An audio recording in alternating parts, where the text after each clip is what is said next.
Tridente Aceleradora presenta.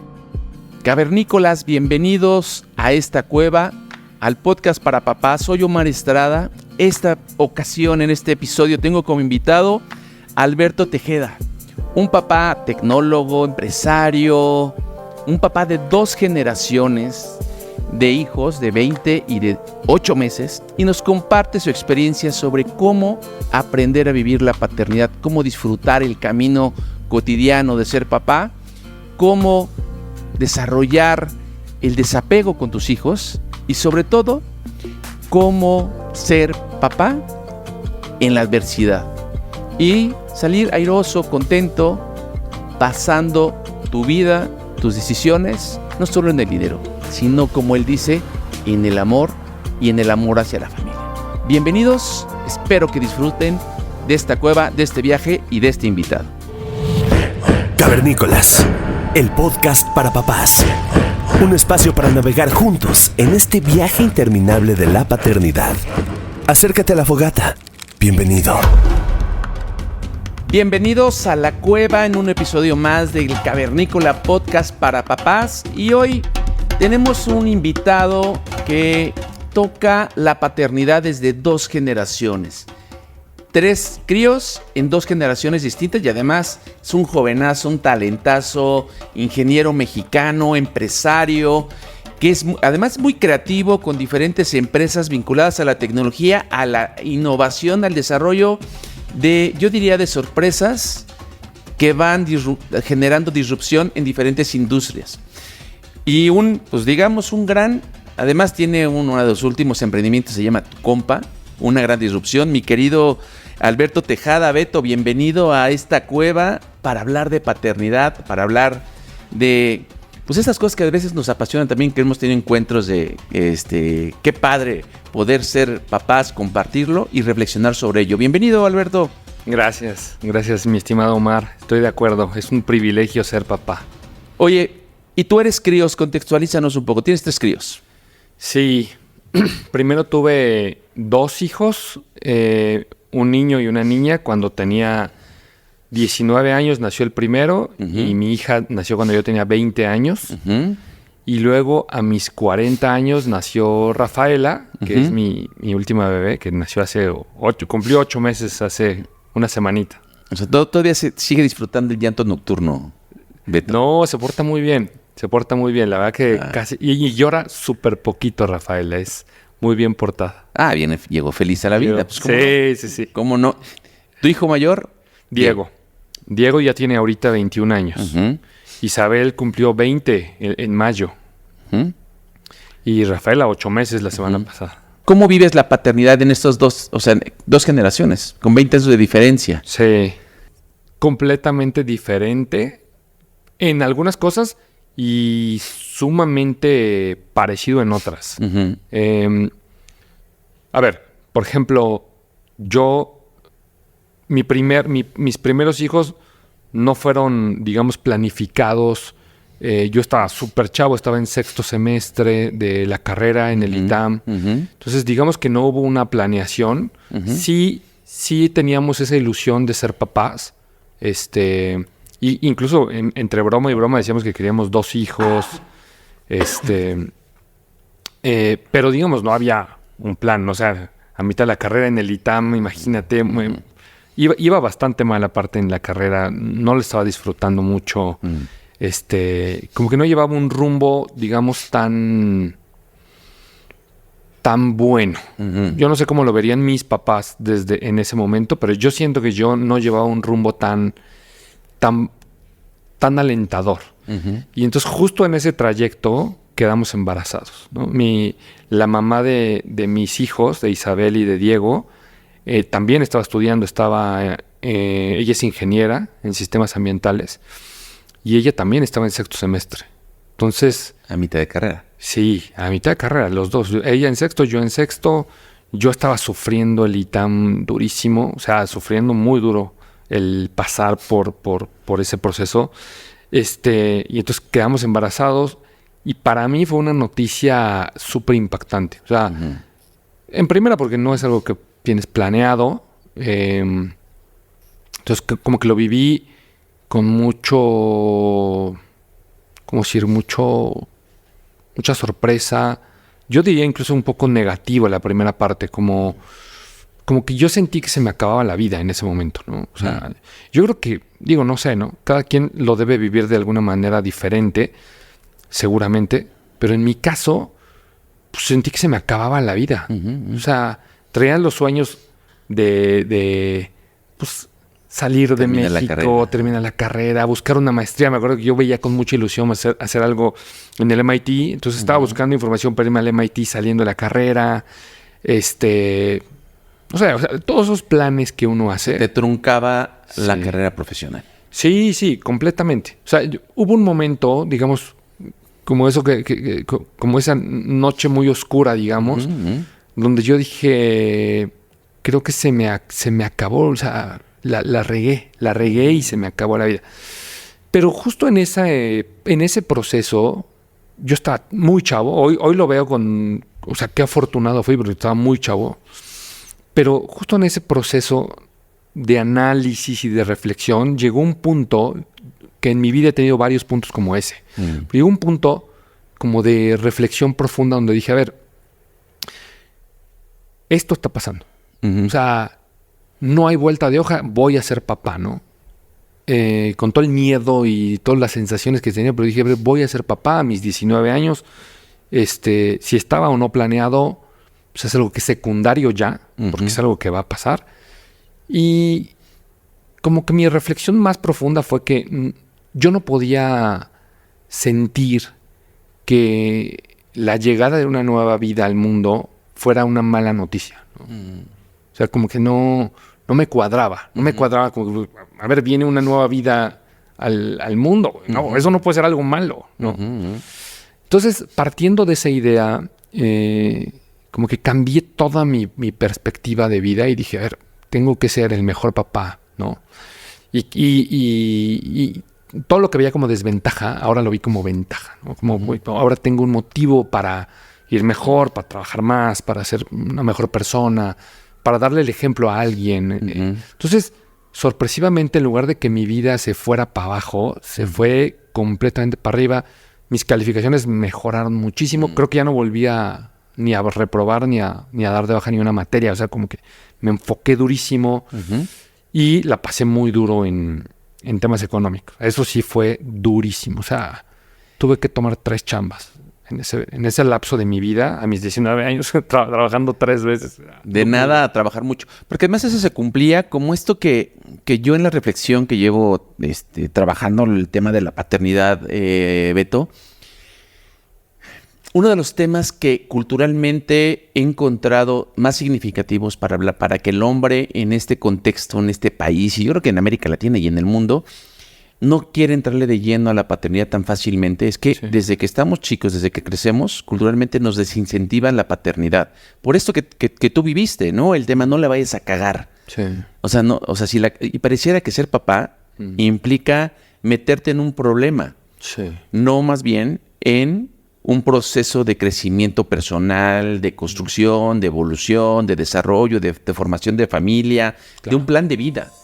Y al final de cuentas, tú eres un ejemplo de alguien que dice, yo viví ahí, yo cumplí este dicho, no la vayas a cagar, porque pues al final de cuentas la regué, no estaba planeado, sí lo queríamos, y te la viste difícil al final de cuentas.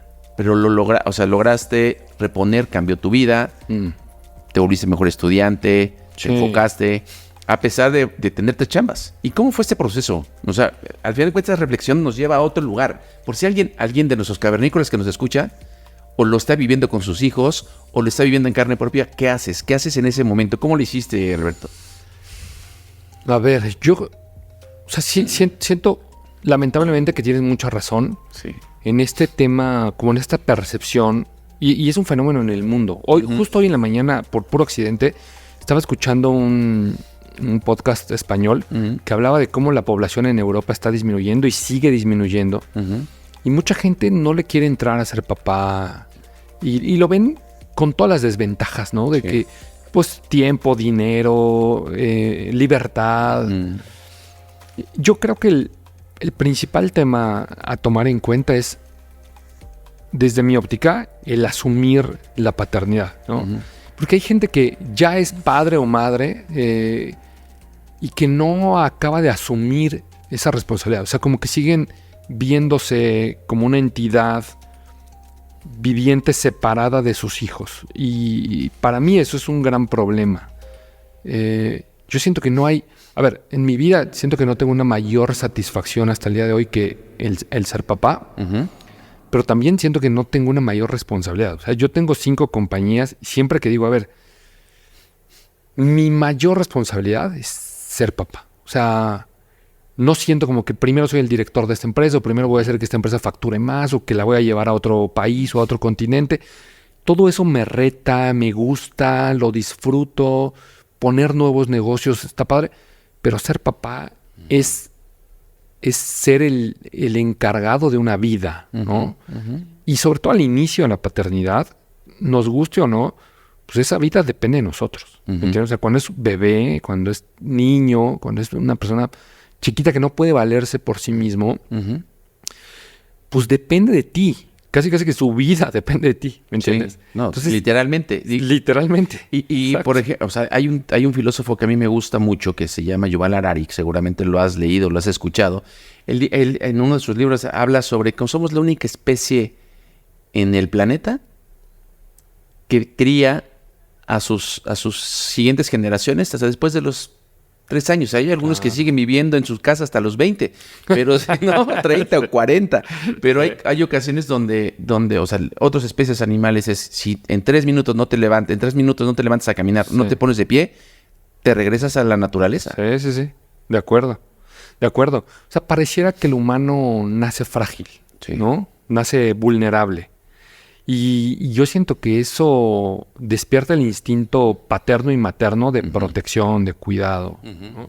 Pero fíjate, eso que dices me parece súper relevante porque uno nace sin saber ser padre y es una chamba súper satisfactoria, pero también siento que requiere mucho desapego. O sea, a ver, justo con esto que estás diciendo, yo desde que mis hijos estaban bastante pequeñitos, los veía como con todo ese amor y todo ese cariño y todo, pero como que también con esa frialdad, que a lo mejor es más de papá que de mamá, no lo sé, pero con esa frialdad de decir, estos bebés van a tener que valerse por sí mismos eventualmente, ¿no? Y yo he sido como bastante duro en algunas cosas de mi paternidad, duro sin ser cruel ni ser malo ni nada, pero bastante duro, por ejemplo, porque yo siento que un hijo es como un barquito que tienes 18 años para armar. O sea, es un barquito que tú vas poniéndolo, vas cuidándolo, vas poniéndole color, vas definiéndolo, las velas. Pero ese barquito no es tuyo y no va a estar en el puerto. Ese barquito va al mar. Y la marea que encuentra ese barquito no depende de ti, cabrón. O sea, si le va mal, si lo atropellan, digo, cosas horribles que pueden ocurrirle a una vida, no dependen de ti. Si algo malo le pasa a tu hija, a tu hijo, no depende de ti. Si tu hijo a los 18 decide irse a Europa y casarse, no depende de ti. Entonces, siento que la paternidad es una labor rara porque entregas todo para soltarlo. O sea, es un barquito que tú formas y luego dices, güey, va para el mar y toma tu rumbo. Entonces, es una doble sensación, como de agarrar, como de... Y luego y además lo vas construyendo con tanto cariño. A veces dejamos, yo creo que dejamos... Yo soy uno de esos papás que deja todo lo mejor que puede en el armado de ese barquito diario. Sí. Es importantísimo. O sea, siento que el gran problema de la gente que se acaba arrepintiendo de cosas es porque no hace las cosas como con esa conciencia. Y, a ver, yo he visto muchos papás que dicen, debería haber hecho esto antes, debería haber dicho esto. Y siento que eso que dices, o sea, todos los días no quedarte con cosas en el tintero, no quedarte con puntos por hablar. O sea, eso es bien importante. A ver, y se va, el tiempo se acaba, ¿no? O sea, llega un punto donde dices, a ver, lo que quería decir ya no es relevante hoy, ¿no? O sea, lo que trataba de enseñar, hábitos, cosas, ya no son relevantes. O sea, llega un punto y dices, güey, mi hijo ya lo hace de otra forma. Ya no lo hice. Oye, y antes de quiero regresar a la historia de qué hiciste después. O sea, porque ahorita tú estás en una posición, acabas de decir, tienes 5 empresas, las cuales diriges, tienes unos emprendimientos que conozco que son increíbles, que los has desarrollado y sigues desarrollando cosas fabulosas, mi querido Alberto, y además estás en una etapa pues, de madurez muy joven y que es admirable, ¿no? Pero regresando a este tema donde Alberto llega a los 19 años, les llega la noticia de va a ser papá. Sí. Estamos embarazados, 3 chambas. ¿Cómo le hiciste? ¿Cómo sale alguien de ese momento? Pues, a ver, la verdad hoy lo veo con mucha admiración hacia atrás. En ese momento siento que más era el no tener mayor opción, ¿no? Uh-huh. También siento que cuando tú te pones opciones para fracasar, es como encontrar puertas que quizás te arrepientas de abrir. Entonces, hubo puertas que yo definitivamente cerré. O sea, yo cerré, digamos, la puerta de decir, ya mi vida se acabó. Esa puerta la cerré y dije, güey, esto no puede ser así. Uh-huh. Y abrí una puerta que decía, mi vida tiene que mejorar por mi hijo, ¿me entiendes? O sea, uh-huh. Para mí fue como, a ver, viene un hijo que se va a encontrar a un papá que no puede ser un mal papá. O sea, a mis 19 años dije, güey, yo no estoy preparado para ser papá. Y no uh-huh. puede este niño llegar y encontrar un papá que digas, puta, qué mal papá. Sí. Entonces tuve una transformación Fue muy dura. Pero a ver, primero fue asumirlo, luego fue uh-huh. verlo, abrir las puertas correctas y cerrar las que no quería uh-huh. Tocar. Esas opciones que no quería ni pensar, las cerré de inmediato. Y entonces me puse a chambear. Trabajé de mesero durante 2 años. Porque aparte, a los 19 años y sin experiencia y sin una chamba... ¿Dónde te ibas a emplear como gerente o director? O sea, exacto. O sea, ¿quién me va a decir, aquí hay una chamba? Entonces me fui de mesero porque yo necesitaba flujo ya. O sea, uh-huh. yo no tenía, para que naciera mi hijo en el hospital, no tenía dinero. Sí. Entonces me metí de mesero. Luego me metí a dar clases. ¿Dónde trabajaste de mesero? En un restaurante en el centro. Okay. Un restaurante en el centro. A ver, busqué algo que me diera toda la flexibilidad, porque en el ITAM es durísimo estudiar, uh-huh. durísimo. Uh-huh. Mi hijo está ahorita en el ITAM. Sí. Y la está sufriendo, y no es papá. Está sufriendo durísimo. Entonces, yo necesitaba un lugar, y literal, era un restaurantito chiquito que me decían, pues chambea cuando puedas. Era diario, pero era como, pues si los martes puedes venir 6 horas y los jueves 2 horas, ni modo. Entonces, encontré un lugar que me diera esa flexibilidad de ser mesero. Luego encontré en el ITAM hacer mi servicio social y dar clases. Okay. Entonces, eso era un ingreso extra. Y luego me metí de becario en una empresa de consultoría. Entonces, yo tenía las 3 chambas. Diario me paraba como a las 4:30 de la mañana, porque aparte no tenía carro. Sí, una locura. O sea, ya ahorita lo ves como, güey, me agarras tu carro. Yo no tenía carro, entonces siempre tomaba el transporte público el 1 de la mañana. O sea, literal, la primera corrida que salía de mi colonia ajá. era la que yo tomaba. 4:30 de la mañana me estaba subiendo el camión. Órale. 6:30 estaba en el ITAM. Yo vivía en Xochimilco, entonces llegar al ITAM era dormías en el camino, te recuperabas. No, porque en el camino tenía que leer. En el ITAM hay unas clases de filosofía que se llaman Ideas y Problemas. Entonces aprovechaba esas 1:30 para leer. Utilizarlo. Si no dormía ni madre. O sea, yo creo que es la única vez en mi vida que a mí nunca me salen ojeras. Uh-huh. Yo creo que es mi única vez en mi vida donde tuve ojeras. O sea, yo puedo no dormir 2 días y no me salen ojeras. Y esa vez, o sea, yo regresaba de mi chamba de consultoría, que después definió mi futuro, porque fue mi primera empresa exitosa uh-huh. Posteriormente, muchos años después. Uh-huh. Pero yo salía de esa chamba a veces hasta las 10 de la noche. Entonces, llegaba... Y otra vez, me tocaba a veces ir en el último pecero disponible uh-huh. para llegar a mi casa. Y muchas veces me tocó no alcanzar pecero. Justo ayer, ahora que fui al pádel con mi hijo, uh-huh. le decía, oye, yo a veces llegaba a esta estación y ya no había camiones. Sí. Entonces tenía que caminar como 5 kilómetros a la casa. Porque no había ya transporte público. Y era más seguro, en aquel Era más seguro. Qué aventura. Pero bueno, o sea, lo tuve que asumir, lo hice... Y después, cuando se acercaba el nacimiento, le di mucho más duro. O sea, ya me enfoqué, como que dije, a ver, yo tengo que enfocarme en esto, acciones concretas. Me acuerdo que te platiqué, alguna vez que platicábamos tú y yo, uh-huh. cuando ya faltaban como 3, 4 meses para que naciera mi hijo, uh-huh. quizá un poquito poquito más. Yo no juntaba el dinero porque era pagar la renta, era pagar el pasaje, era pagar todo. ¿Y vivías con la mamá de tu hijo? Sí. Nos fuimos a vivir juntos desde que supimos que estábamos embarazados, nos fuimos a vivir.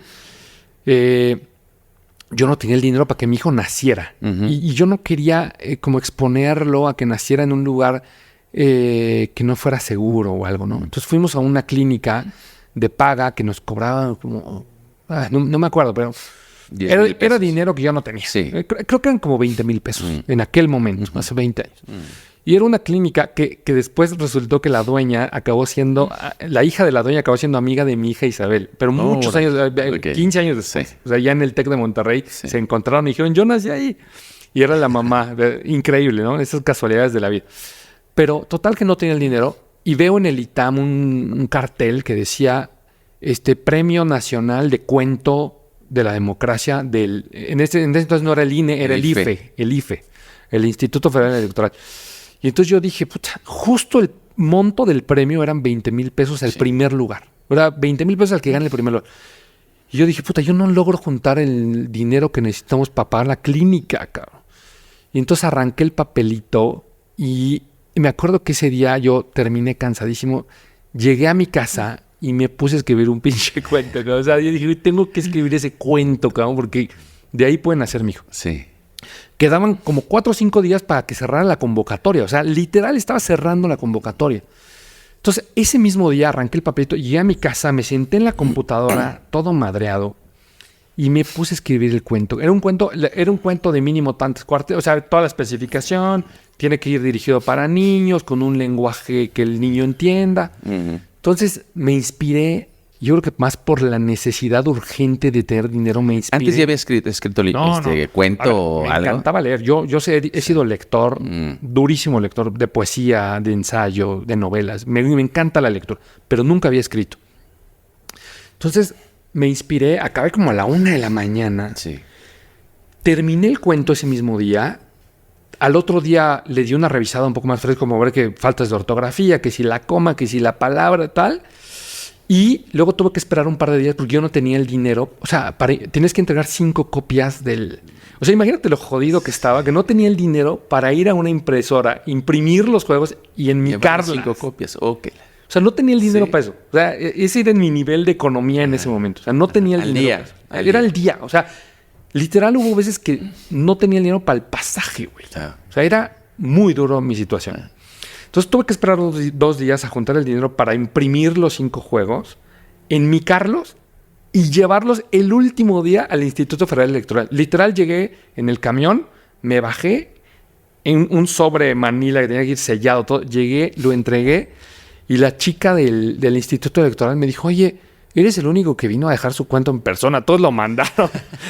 Y me dice, pero bueno, te sello de recibido. Me entregaron una carta como de recibí tu cuento. Y me dijo, oye, te voy a decir algo. Eres el último cuento que recibimos. Todos fueron recibidos ya. Y me dice, pues mucha suerte, cabrón. Y ya. Una vez fuiste el único que peló la democracia, le hizo cuento. Sí, exacto. No solamente el único que le llevó. Güey, exacto, güey. O sea, la verdad fue uno de los episodios más interesantes de mi vida porque lo hice pues, con ese feeling de, güey, lo necesito, me inspira. Necesidad. Y después, como 3 meses después, en mi mente no está tan claro cómo pasó esto, pero unos meses después, mi hijo ya faltaba un mes para que naciera. Me llaman estando yo en el ITAM, en las clases y la chinga. Me llaman por teléfono y me dicen, Alberto Tejeda, sí. Oye, te tengo una muy buena noticia. Y yo dije, güey, ¿quién habla acá? Me dice, te llamo del Instituto Federal Electoral, tú, fuiste el ganador. Ajá, me dice, tú ganaste. Primer lugar del cuento. Órale. No manches, dije, puta, ya, con eso tengo el dinero. Y con eso nació mi primer hijo. O sea, de esta parte de verte las negras, ¿no? De decir, la cagué, no sé qué hacer, no tengo economía, vivo al día.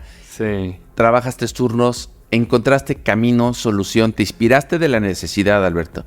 Y después de ahí... Pues a ver, siento que como que uno se va poniendo retos en la vida. A mí, yo soy un enemigo de la zona de confort. O sea, la zona de confort para mí es como, güey, no quiero estar ahí nunca. Entonces, cuando ya vi que empezaba... Todavía no tenía carro. Yo tuve mi primer carro hasta que salí de la carrera. Y me compré un Clio a pagos. A 4 años pagué mi Clio. Mis hijos se acuerdan hoy del Clio. Hoy se acuerdan. Porque poníamos la música en el celular en altavoz. No teníamos ni para conectar el teléfono. Entonces compré mi primer carro. Ya que había salido, ya mis hijos caminaban cuando compré mi primer carro. Y, a ver, lo que acabó pasando después es que una vez que tuve cierta estabilidad como para pagar la renta, pues para pagar los gastos básicos, etcétera, como que dije, a ver, ahora, ¿qué más quiero? Entonces empecé a hacer, yo me volví gerente de la chamba en la que estaba. O sea, fui dejando lo de mesero porque yo dije, a ver, mesero, de hecho era el trabajo que más lana me dejaba, ser mesero, más que los otros. Pero ser mesero, digamos, es algo que está padre durante un tiempo y que te da flujo, pero que no vas a hacer más. No hay un escalafón. No hay una escala, no vas a subir una cima por ahí. Entonces, un poco con miedo, renuncié a ser mesero porque era mi mejor chamba, la que más lana me daba. Renuncié a ser mesero y dije, a ver, ahora sí tengo que ser chingón en la consultoría porque pues ya era junior, me ganaba 6,000 pesos. Imagínate, me pagan 6,000 pesos. Era casi lo de los pasajes. Sí. O sea, eso ganaba, ¿no? Sí. La 3,000 se me iban en pasajes y 3,000 me quedaban. Entonces, renuncié a la mesereada, que era la que me daba lana, me enfoqué en ser mesero y yo dije, tengo que ser el más chingón para que ya no sea consultor junior, porque cuando eres consultor senior te pagaban el doble. Sí. Entonces dije, puta, me apuro, me enfoco, estudio. Total que me gané el premio al novato del año en esa chamba. Y a los pocos años me volví gerente de consultoría a mis 25 años. O sea, literal, yo era chavito y mis subordinados eran más grandes que yo. Yeah. Entonces yo tenía a cargo a gente más grande que yo. Y ahí fue cuando empecé ya una vida profesional exitosa. Entonces yo me acuerdo que yo no había tomado un vuelo hasta mis 26 años. Nunca me había subido a un avión. Hoy no me bajo de los aviones. Sí. Pero en ese momento yo nunca había tomado un vuelo. Entonces me acuerdo que mi primer vuelo lo tomé como a los 26 años en un proyecto a Guadalajara ya siendo yo gerente y teniendo pues, responsabilidad, cobrando en dólares y todo, ¿no? Como que crecí muy rápido. Y pues ya a partir de ahí comencé a crecer como loco. Hice una maestría, después hice otra maestría en el IPADE, después puse una empresa, después compré mi segunda compañía y... Ha sido el crecimiento. Y en esa trayectoria, ¿qué ha sido lo más, dirías, lo más satisfactorio y lo más complicado de la paternidad? Yo creo que 2 cosas. Una, el equilibrio. Porque yo soy un cuate que persigue mucho metas y que se aferra mucho a las cosas. Trabajo como enfermo. Entonces, el tener ese equilibrio de decir, a ver, por ejemplo, hoy me voy a Colombia con mi hija. A las 7 de la noche sale mi vuelo. Entonces, ese equilibrio de decir, a ver, chambeo como enfermo, pero hay que darle tiempo a la familia. Para mí la familia es lo más importante en la vida. Entonces, como que, a ver, hay que darle tiempo a la familia por mucho que trabajes, por mucho que tengas metas. Entonces, eso es un reto. El no perderte en quiero más lana, quiero un carro más chingón, quiero una casa más grande. Como decir, a ver, lo importante es esto y lo demás lo iremos consiguiendo sin perder lo importante, ¿no? Y 2, creo que el desapegar. El decir, a ver, son mis hijos, pero les decimos mío a lo que queremos, ¿no? Mi hijo es mi perro, es mi esposa, es mi... Les decimos mío a lo que realmente queremos, pero no es nuestro. O sea, ellos... Así lo vas significando, lo vamos significando, ¿no? O sea, desde tus apegos, desde lo que tú vas construyendo, pero en realidad lo único nuestro somos nosotros. Somos nosotros. Somos lo único realmente. Y a veces, ¿no? Y a veces. Ni siquiera todo. Todo lo vamos a dejar. Entonces, pero tú dices, a ver, el desapego con los hijos. Sí. ¿Cómo has construido el eso? equilibrio? O sea, porque de repente es inconsciente el que no son tuyos.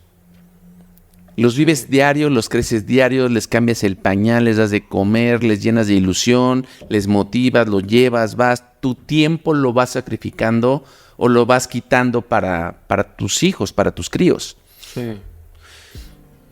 Siento que es una labor, no solo con los hijos. Los hijos para mí es lo más importante de esta labor, pero siento que es una labor en general de conciencia.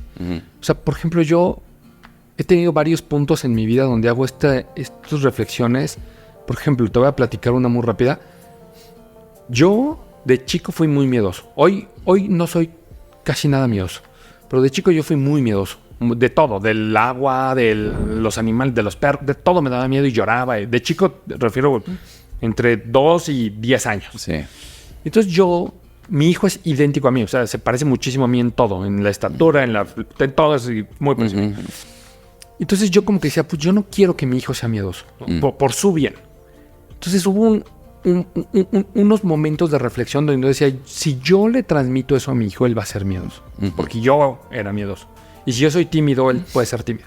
Entonces, era una labor siempre como de reflexión, de concientización profunda, de decir, a ver, él es una persona independiente de mí, pero que también depende de mí. Entonces, le voy a dar lo mejor de mí, pero no le quiero heredar lo que está malo en mí, ¿no? Lo malo de mí.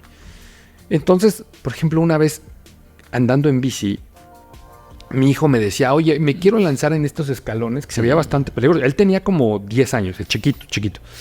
Y él decía, me quiero lanzar en estos escalones, y traía su casquito y todo. Y decía, yo me quiero y a ver cómo me va.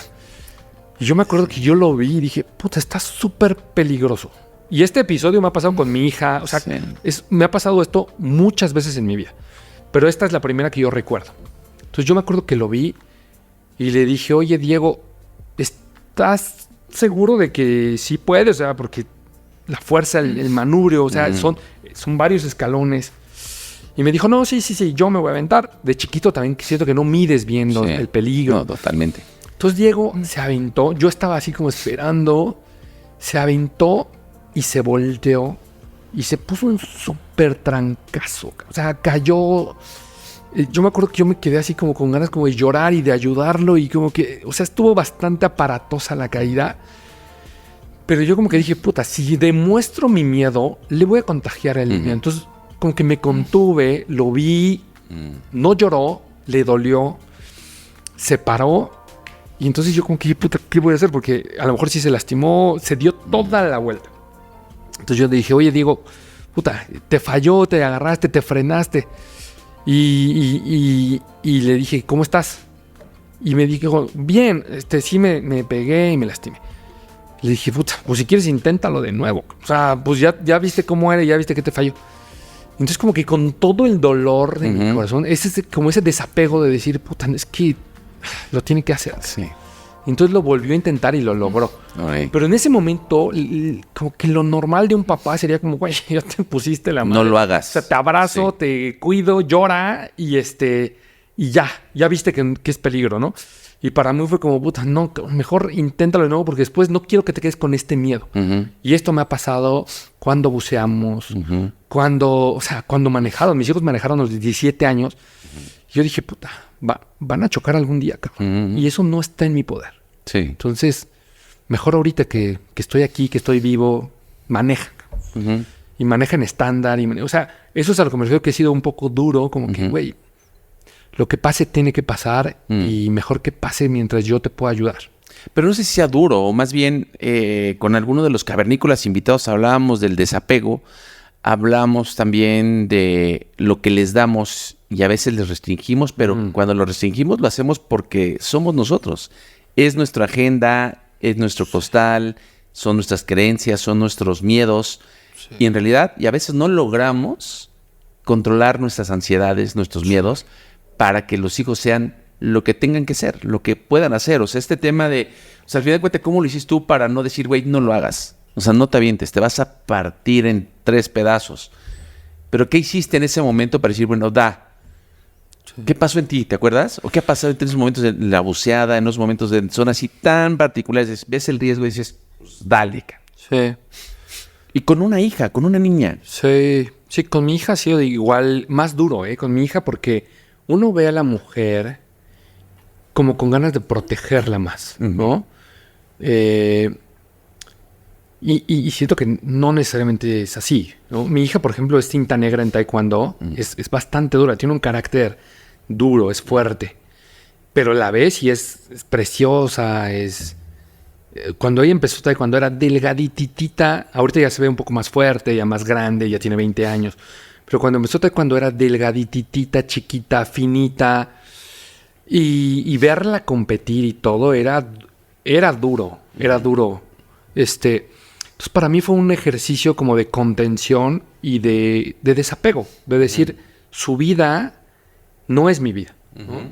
Yo, por ejemplo, como que nunca los forcé a hacer algo. Yo como que les decía, a ver, tienes que hacer un deporte, pero yo no te voy a forzar a cuál, ¿no? O sea, haz un deporte porque es bueno para ti, porque es bueno para la salud, porque es bueno para tu carácter, para que te forjes un carácter. Pero a ver, yo no te voy a forzar a que vayas a fútbol o yo no te voy a forzar a que... Entonces yo como que les decía, pues probemos.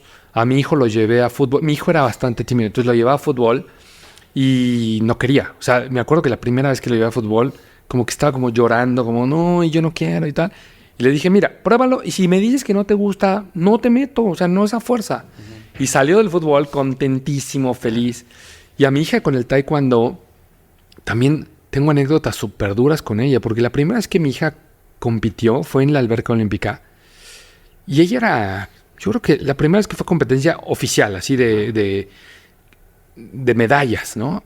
Ella llegó pues, chiquita, delgadita, y le tocó para mala suerte, o para buena suerte, no sé, le tocó competir con una chica que estaba yendo para Panamericanos.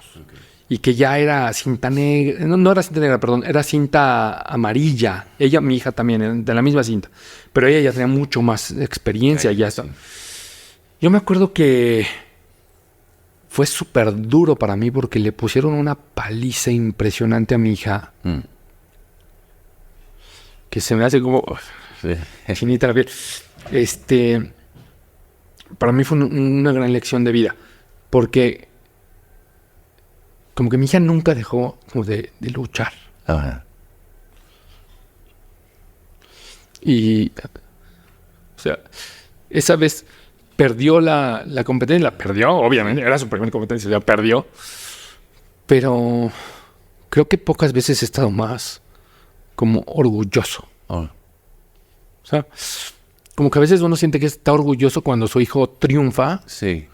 Y no necesariamente es así. Uh-huh. O sea, uno puede estar orgulloso de las acciones de su hijo, ¿no? O sea, yo me acuerdo que veía a mi hija que no se daba por vencido. O sea, estaba perdiendo, estaba sangrando, y se paraba y luchaba y iba contra la otra chica que era súper experimentada. Y no sé. Siento que eso fue como de los primeros focos que me dijo, vas por buen camino. O sea, como papá. O sea, como que dijo, si estás formando a esa persona, vas por buen camino, ¿no? Porque cuando acabó la competencia, después la abracé y lloró. Sí. Lloró como de miedo, como de dolor. Estaba lastimada. Y lloró mucho. Pero como que sintió ese apoyo, ese respaldo, como decir, perdí, pero aquí estoy. Sí. ¿No? Y después fue todo lo contrario. Mi hija se volvió una crack. O sea, después como que ya cuando peleaba en futuro, años después, porque mi hija fue años de taekwondo, ya después cuando ella peleaba contra alguien más, como que yo decía, puta, pobre de la otra, cabrón. Ojalá que tenga la fortaleza, porque mi hija es bastante dura. Aguerrida. Bastante dura. Después de esas experiencias primeras, pues ella fue muy buena peleadora y me tocó verla triunfar y triunfar y triunfar. Pero gracias a esos primeros fracasos, ¿no? ¿Cómo hicieron para reponerse, Alberto? ¿Tú cómo te repusiste de esto, no? O sea, hoy te brota todavía el recuerdo, esta sensación, estas emociones. ¿Cómo te repusiste tú como papá y cómo se repuso ella? Pues yo creo que un poco pensando en lo que realmente quieres, ¿no? O sea, si después de esa pelea mi hija me hubiera dicho, papá, ya no quiero pelear. Yo le hubiera dicho, pues no pelees, o sea, no es a fuerza y lo que quieras hacer en la vida lo tienes que hacer con cariño, con ganas, ¿no? Yo creo que fue un poco eso, el ver las cosas con amor. Porque siento que justo en las malas es donde más tienes que ver si tienes amor por eso, ¿no? O sea, cuando va la mala empresa, cuando va mal la relación, cuando va... En esas noches de oscuridad es cuando realmente tienes que decir, a ver, estoy aquí porque quiero y entonces le sigo, o esto no es lo que quiero y entonces lo dejo. Entonces, siento que más que reponerme fue aguantar, ¿no? El aguantar, el decir, güey, pues, siempre va a haber malas noches, siempre va a haber malos ratos, siempre va a haber derrotas, ¿no? Yo le decía a mi hijo que las personas que nunca han fallado es porque nunca han intentado nada. O sea, el cuate que te diga, no, yo nunca he fallado, todo me va a ver. Güey, pues yo creo que no has intentado algo realmente. Porque el que realmente intenta cosas, falla un chingo de veces, ¿no? Y fracasos. Yo troné antes de mi primera empresa, troné como 4 empresas y se fueron a la quiebra y pues era como, güey, inténtalo de nuevo. Si eso es lo que quieres, pues sigue intentando. Creo que por ahí es. ¿Y ella? Mi hija siempre ha sido bien dura de carácter. Siento que fue muy importante el respaldo, tanto de su mamá como mío. O sea, como el decirle, aquí estamos para ti, haz lo que tú quieras, si quieres seguir, estamos para ti. Ese respaldo que ella ha sentido siempre, siento que les ha dado a mis hijos esa valentía, porque son bastante valientes. Hoy ellos son mucho más valientes que yo, para todo, para todo. Me hacen un poco de burla en algunas cosas, los dos. Son medio bullying también. Hijos, ¿no? Bueno, son los hijos también. Sí, Es el otro lado de la paternidad que a veces no reconocemos cuando empieza a dar la vuelta a la rueda. Sí. Ahora ellos son mucho más valientes que yo, pero siento que siempre tuvieron ese respaldo. Entonces como que creo que fue un proceso largo, porque yo, por ejemplo, hoy los veo con esas ganas de hacer cosas y de echarle, como que no los veo con ese miedo, con esa incertidumbre. O sea, les has heredado valentía, les has heredado fuerza, les has heredado arrojo. Sí, a lo mejor sí, pero a lo mejor yo no se les he heredado, A lo mejor lo que les he transmitido es como esa confianza de que aquí estoy. Porque en realidad yo tampoco es que, digo, a lo mejor con la vida me he vuelto un poco más valiente, pero yo no es que sea un cuate valientísimo y arrojadísimo. La verdad es que no. Y el que me conoció de chico, yo creo que no pensaría eso de mí, ¿no? Y mis hijos más bien creo que les he dado la confianza de decir, pues aquí estoy para lo que necesites. Y eso los ha hecho así. Los ha hecho así de seguros y así de fuertes. Siento que ha sido eso. Oye, y Rafaela llega después de 20 años de paternar. O sea, uno diría, ya vas a abuelear, ¿no? Sí. Y también tienes 40 años, fuiste papá muy joven. Sí. Y llega Rafaela a tus 40. Sí, fíjate, hay una anécdota muy, muy chistosa. Mi papá me tuvo a sus 20 años, que en aquel entonces era más normal, ¿no? Pero mi papá me tuvo a sus 20 años. Luego yo tuve a mi hijo a mis 19, 20 años, digamos, ¿no? Y entonces pasaron 20 años y mi papá decía, oye, ahora le toca a Diego ser papá, ¿no? Cuando él estaba cumpliendo 20 años, yo le decía, puta, Diego, ten cuidado, no vayas a repetirla. Y justo cuando Diego estaba en los 20 años, yo vuelvo a quedar embarazado, ahora ya no con la mamá. O sea, no fue Diego. Exacto, no fue Diego. No fue el Diego el que metió la pata, exactamente. No fue Diego, sino que fui yo. Entonces un poquito hay como ese bullying o esa burla en la casa familiar. Como de, güey, cada 20 años hay que tener un hijo. Como Diego no lo tuvo, pues me tocó dobletear, ¿no? Un poco chistosa ahí la situación. A ver, pero tiene sus similitudes porque Rafaela tampoco fue planeada. La verdad es que yo estaba ya en esa etapa como de retiro. Creo que alguna vez te lo conté, no sé, en alguna plática que habíamos tenido. Yo quería a mis 40 años retirarme. Ese era mi plan. Yo dije, máximo 42 años quiero retirarme, a lo mejor vender 1 o 2 empresas o no venderlas, pero tener el flujo. Y con mi hija Isabel, ella habla italiano y le gusta Italia. Hemos viajado mucho, digamos, en diferentes países. Como que estábamos en ese plan y en esas pláticas de a lo mejor comprar una casa en Italia, irla a remodelar y después a lo mejor venderla. Entonces estábamos en esas pláticas con mis hijos y yo les decía, oye, váyanse a la maestría y pues yo voy a estar retirado, entonces yo me voy a la maestría con ustedes, ¿no? O sea, ustedes en la maestría y yo pues haciéndome güey igual. Y en esas pláticas, en ese mood como de ver qué voy a hacer con mi libertad a mis 41 años, quedamos embarazados. Y entonces otra vez fue como, no mames, o sea, que no me puede pasar lo mismo. El sentimiento fue súper similar. O sea, súper similar al de 20 años antes. Fue un sentimiento como de, güey, qué pedo, o sea, ¿cómo me pasó esto? No es lo que quería, no estaba planeando esto. Y una vez más, me encontré al mismo chavo de 19 años como de, güey, se me acabó la vida, ya me estaba retirando. O sea, me sentí otra vez de 19 años o de 20 años como inexperto, como, güey, ¿qué pedo? O sea, ¿por qué me pasó esto? Pero otra vez lo mismo. O sea, volví a hacer la misma reflexión. Me volví como a enamorar de decir, güey, o sea, ser papá es lo más chingón que me pasó en la vida.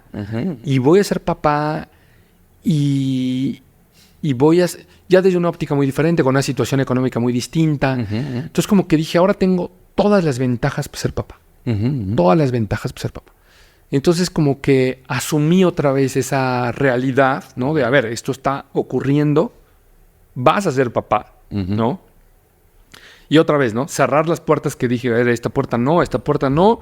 ¿Cuáles son las puertas que me quedan abiertas para asumir esta paternidad? Entonces, a partir de ahí, disfruté enormemente la llegada de Rafaela. O sea, fue como... Puta, la mamá de Rafaela es negrita, es de raza negra, es colombiana. Entonces, yo como que me empecé a visualizar a Rafaela como una negrita. Y yo decía, van a ser... Creciendo la ilusión. Sí, como construyendo esa ilusión, ¿no? Al final nació nada negrita, es idéntica a mí, Rafaela, idéntica a mí. Pero como que me fui forjando esa ilusión y cuando nació fue puro amor. O sea, la hora previa al nacimiento de Rafaela estábamos ya en la clínica donde iba a nacer, todo preparado, con un parto humanizado, ya una situación muy diferente, ¿no? Todo súper planeado. Digamos, otra situación, ¿no? Pero, por otro lado, igualito, porque yo a mis 19 años recibí a mi hijo y me lo dieron en brazos y estuve en el parto, y me acuerdo que tengo la foto de mi hijo cuando nació, me lo entrega el doctor y me dice felicidades, y entonces yo abrazo a mi hijo y me dice, ¿quieres que te tome una foto? Todavía no eran fotos de celular ni nada. Entonces el doctor Montaño agarra, yo con todo el uniforme de quirófano, y me da a mi hijo, entonces volteo a la cámara así para verlo, y mi hijo sonríe. Su primer sonrisa de la vida. Llegó a la cama. Estábamos así. Y ahora con Rafaela, igualito. O sea, Rafaela nace. Todo el mundo, las enfermeras y todos esperaban una negrita. Y todo el mundo, ay, que van a hacer una negrita. Entonces, nace Rafaela, va naciendo. Y la enfermera, una de las enfermeras dice... No, se parece al papá. Se parece al papá. Como que no es una negrita. Entonces se parece al papá. Y me la dan. Y no, fue el goce máximo de recibirla. O sea, escuchar su primer llanto. Una locura. O sea, increíble. Y hoy, por ejemplo, hoy que lo vives así, o sea, tienes mucha experiencia siendo papá. Sí, claro. Tienes madurez. Sí. Tienes estabilidad económica, tienes mundo, tienes experiencia en muchas otras cosas. Llega Rafaela, ¿y cómo te ha transformado en la vida? ¿Qué te ha sumado hoy Rafaela, Beto? Ilusión, mucho amor. Siento que una vida nueva trae... O sea, yo lo veo en la familia. O sea, trae tanto amor a la familia. Todo el mundo como ilusionado. Mis papás otra vez como abuelos de nuevo. Sí. Sorpresivamente, no se lo esperaban ni de chiste. Los otra vez eran abuelos. Como que me trae mucho amor. Y a ver, me trae revolcó mi vida Rafaela completamente. La revolcó completamente.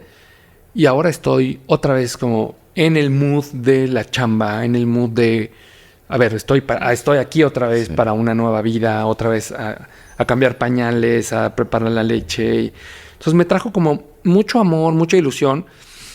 Y mucha energía, porque yo estaba en ese mood de retirarme y ahora, pues no. O sea, ahora no estoy en ese mood de retirarme. Estoy como de, venga, vamos de nuevo por algo más. O sea, te revitalizó las expectativas. Oye, y Alberto, pensando en ir cerrando un poco los episodios, o sea, todo lo que has vivido en la paternidad y cómo lo has compartido, ¿qué te hubiera gustado que te dijera Alberto a los 19 años al momento de llegar la noticia?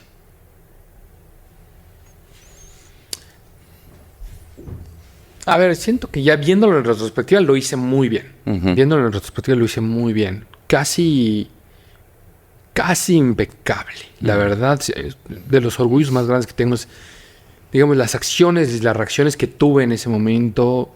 Creo que fueron muy bien. Creo que lo que habría cambiado con esta pregunta que me haces es que el Alberto de 40 años le hubiera dicho al Alberto de 20 años como que todo va a estar bien. Y a lo mejor el enfocarme sobre todas las cosas en el amor por los hijos. Por encima de todo, o sea, por encima del dinero, de las comodidades, de lo que esperan o lo que digan los demás. O sea, por encima de todo, poner como el amor y luego todo lo demás. Pero en el centro de todo el amor por esas personas que son los hijos, ¿no? Creo que esos son los dos cambios que haría. El tranquilizar y decir, güey, todo va a estar bien. Y el poner por encima de todo el amor. Porque a veces uno, sobre todo con la inexperiencia y todo, como que yo decía, puta, tengo que sacar adelante y la chamba y lo profesional. Y aunque conviví mucho, yo no me arrepiento, no dejé a mis hijos, no los abandoné nunca, estuve como muy presente. Pero sí tenía esa prisa, ¿no? Y ese estrés por la lana y por dar el sustento y las colegiaturas y esto. Entonces, creo que eso cambiaría. Ok. Enfocarte más en el amor, en disfrutar el proceso, en decir, de todas maneras, va a estar bien las Todo cosas. va a estar bien. Sí. Sí, creo que toma madurez y toma mucha calma espiritual y mental el decir, todo va a estar bien. Hoy que me gusta mucho la meditación y el yoga y todas estas cosas, como que justo ese es un poquito lo que siento. Como que, a ver, el mundo puede estar cayéndose a pedazos y los problemas de las empresas, ¿no? De ser empresario, de ser papá, de todo. Y el tener esa tranquilidad interna. Porque externamente es una prisa y el estrés y las ganas de hacer más, cosas, ¿no? sí. Incluso yo te diría como ese coraje por la búsqueda de las metas, ¿no? O sea, yo me siento como un deportista de alto rendimiento, como Cristiano Ronaldo buscando el gol. Así me siento yo con las metas, como puta, vamos por esa y aunque estés cansado, vas. Pero por otro lado, esa interior paz o calma, como decir, a ver, tranquilo, dentro todo tiene que estar acomodado. No puede haber dentro nada desacomodado. Es separar la persona, separar el empresario, la vida profesional, para poder dar más. Sí. Sí, creo que esa tranquilidad interior de... A ver, y se ve en los deportes. Yo lo comparo mucho con los deportes. O sea, ahora que estábamos jugando pádel, como que... Si te dejas llevar por todo el movimiento rápido y todo, la cagas. Sí. O sea, el chiste es tener esa tranquilidad de entender que lo que va a pasar. Y en el fútbol, cuando vas a cobrar un penal, es igualito. Es como, güey, está todo a la expectativa de lo que está pasando en este momento. Pero es, güey, cálmate, porque si no, no va a estar nada bien. La vas a volar. La vas a volar. romper. La vas a volar. Sí. Siento que eso es importante en todos los ámbitos de la vida. Como esa paz ese equilibrio interna. Aunque afuera está el incendio, güey. O sea, afuera está el temblor Los y el que incendio. nos dedicamos a estas cosas de tener negocios, ser emprendedores, sabes que así se vive, ¿no? Con el ácido corriendo entre las venas. Oye, Alberto, muchas gracias por ser nuestro cavernícola invitado, por compartirnos esta experiencia de ser papá de 2 generaciones. Compartir eso que para muchos era un hito, es un hito de no cagarla cuando tienes 18, 19 años, 15, ¿no? Y a pesar de eso, lo que dices es, hay futuro, ten calma, pueden suceder cosas lindas, siempre y cuando te enfoques, lo quieras y lo hagas con amor. Lo llegues a hacer con amor. Muchas gracias, Alberto, por estar con nosotros, compartir tu experiencia en esta cueva con los cavernícolas que nos escuchan y también las parejas, las amas de casa, las mamás que hoy cada vez nos escuchan más. Pues muchas gracias. Seguramente a todos les hemos dejado algo para reflexionar, mi querido Alberto. Gracias por estar aquí en esta cueva. Gracias a ti, un placer. Encantados y pues nos vemos en el próximo capítulo. Lo que me resta a mí decir es gracias y uga uga.